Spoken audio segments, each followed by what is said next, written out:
जी। Sangeeta madam, Mohammad Ali से लेकर वहीद मुराद और शान तक किस हीरो को देख के आपके दिल की धड़कनें बेकाबू हो जाती थी? रिदा वाला सवाल है। अल्लाह, दिल तो था ही नहीं मेरे काबू में, दिल तो माँ के पास था। किसी को देख के नहीं। तो जब माँ के पास से थोड़ी देर के लिए आपके पास आता था? हाँ, असल में हम लोग इतने काम में सीरियस थे हाँ। कि इधर उधर ध्यान ही नहीं जाता था। और फिर जब डायरेक्शन शुरू की तो बिल्कुल ही गुलाम इधर, मैं कहा बेटा इधर कर लो। तो बड़े अरसे के बाद, कोई 20 साल बाद कहता है मैं तो इतना सोचा हुआ था, आपने मुझे पहले दिन ही बेटा कह दिया था। कभी ऐसी कोई बात नहीं। हॉलीवुड की किसी एक्टर को देख के? उमर शरीफ बहुत पसंद था। वाह। बहुत। डॉक्टर शिवागो। यस, मैंने देखी थी वो फिल्म। अब आपकी शादी लव मैरिज थी या अरेंज मैरिज? आई नहीं दसो। इन्हें कुछ भी नहीं करना। नहीं, लव मैरिज नहीं की थी। Arrange marriage? अरेंज भी नहीं थी, बस गुस्से में की थी शादी। अच्छा, ये कोई इंटरेस्टिंग स्टोरी लग रही है। अम्मी से लड़ाई हुई थी तो बस। अच्छा। स्वात में थी मैं। हाँ। तो बस गुस्से में शादी कर ली। अच्छा, ये बड़ी फिर उनके स्वाद आ गया। इंटरेस्टिंग स्टोरी लग रही है ये। अच्छा, ये बड़ी मुनफरिद आपने बात बताई। तो अम्मी ने फिर इजाजत दे दी या? नहीं, अम्मी छोड़ के चली गई, कहती शादी कर ली तो बस रहो यहाँ पर। अच्छा। वो छोड़ के चली गई। ओह, फिर राजी हुई? नहीं, राजी तो नहीं हुई, बस गुस्से में ही रही पर। अच्छा। शादी भी कहाँ, 3 साल ही चली फिर।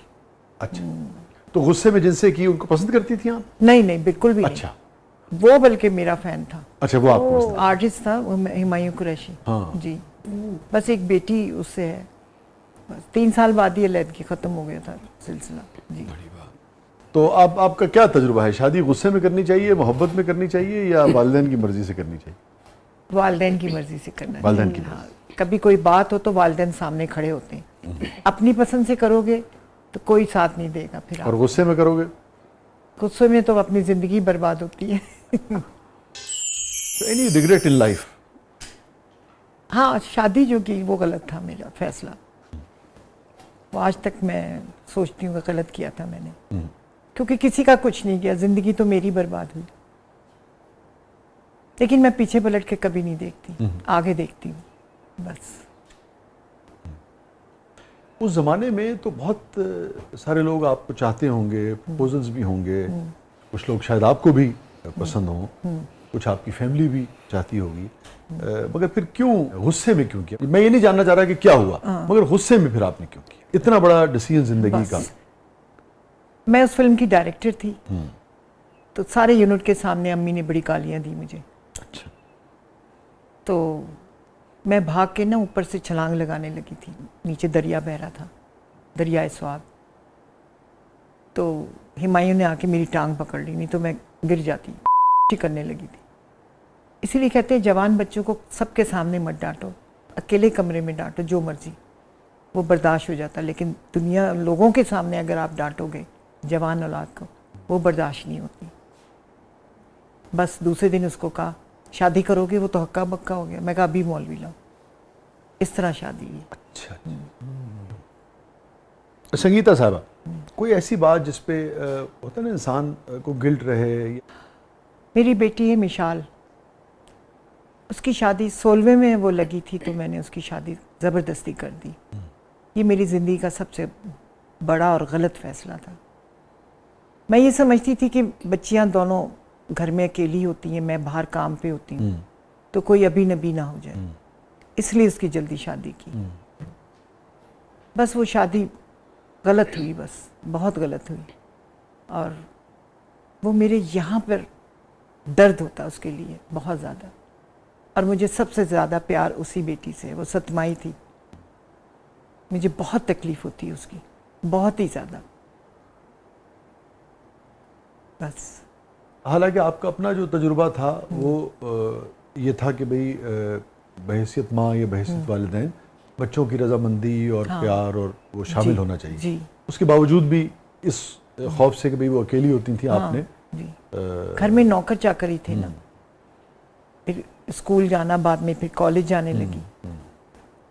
तो कॉलेज में क्योंकि लड़के लड़कियां इकट्ठे पढ़ते थे, तो आपको पता है फिल्म स्टार की बेटियों को अच्छी नज़र से नहीं देखते थे उस ज़माने में। और लड़के तो आपको पता है टाइम पास होते हैं कि टाइम पास हो जाए।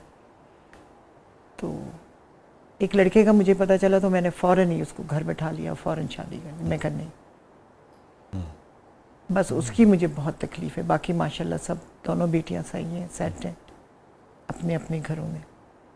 अल्लाह ताला आपके लिए, पूरी फैमिली के लिए आसानी पैदा करे। और एक चीज़ जो हम ज़ाती तौर पे भी जानते हैं, मैं चाहूँगा कि उस पर अगर आप जितनी बात करना चाहें, जो रेजिलियंस है आपकी, जो आपकी ज़िंदगी की आँखों में आँखें डालकर देखना, उसे चैलेंज करना है, उसका चैलेंज कबूल करना है। जिस तरह से आप एक मर्ज़ का शिकार हुई, फिर जिस तरह से आपने उससे फ़ाइट की, और फिर जैसे आप वापस आईं, फिर जिस तरह से आपने उसके बाद अमली ज़िंदगी में इतना काम किया, कंट्रीब्यूट किया, वो मेरे ख्याल में एक ऐसी स्टोरी है जो कि बहुत सारे लोगों तक पहुंचनी चाहिए। जी जी, कि ज़िंदगी से हार नहीं माननी चाहिए।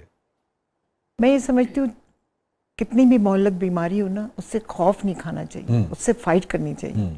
मुझे हेपेटाइटिस सी हुआ 2000 में, मुझे दर्द उठी, मैं हॉस्पिटल गई, उन्होंने चेकअप किया, ब्लड रिपोर्ट जब आई तो उन्होंने कहा आपको हेपेटाइटिस सी। मुझे समझ ही नहीं ये क्या बीमारी, नई बात थी।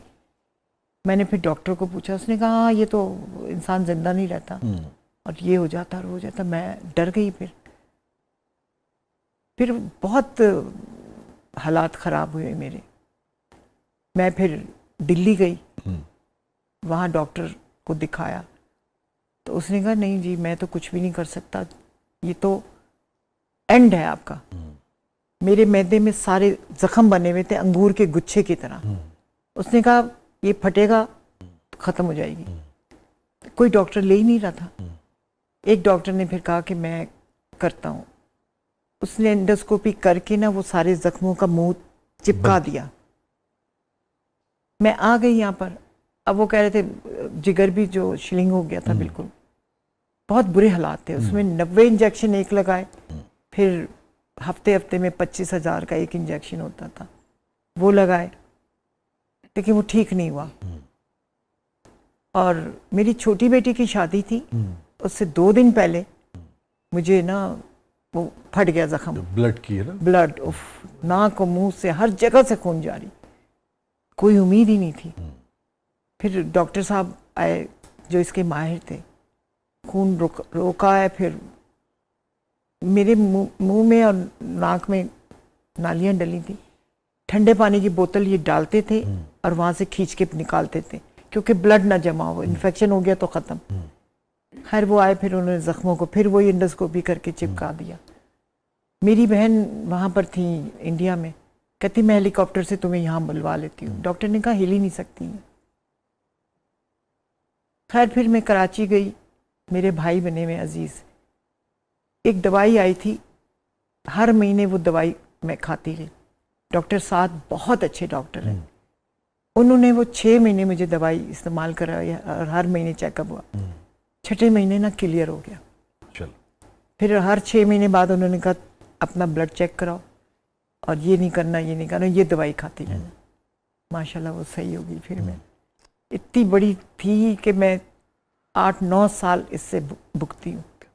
हार नहीं मानती आप? नहीं, मेरी शूटिंग चल रही है कालू की, लाइटें होती ना स्टैंड पे, ड्रिप लग रही है, वो लगा हुआ ड्रिप लगी हुई और काम कर रही हूँ।